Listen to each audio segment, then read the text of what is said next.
Talk about one detective at Asheville's police department calls a sexual assault just that.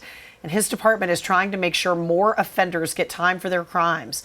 But for a while, thousands of sexual assault evidence kits were left untested in North Carolina, leaving cases wide open.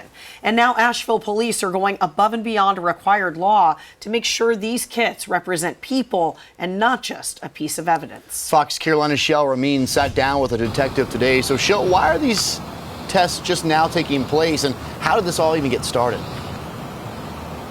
Well, Cody, last year, the Attorney General said every law enforcement agency across the state had to go through their own department and see how many kits were left untested. And for the state of North Carolina, that number was pretty high, 15,000 kits.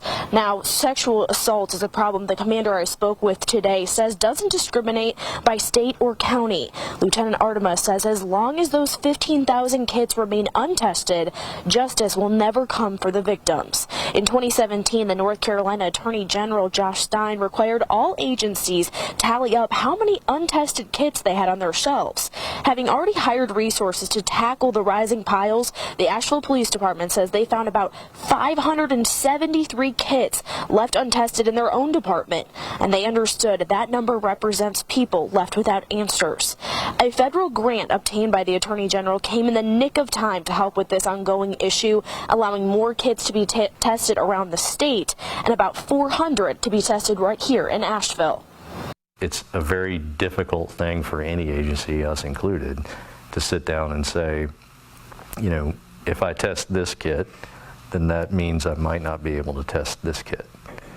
And those are really tough decisions to have to make, because we're not talking about objects, we're talking about people and victims of, frankly, what is a pretty heinous and brutal crime.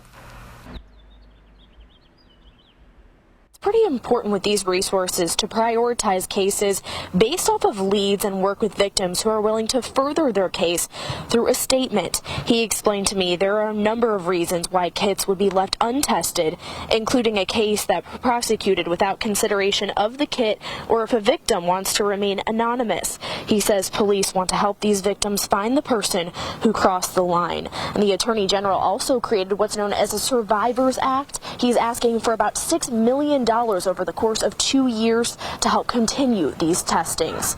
Reporting live in Asheville, I'm Shale Remien, Fox Carolina News Tonight.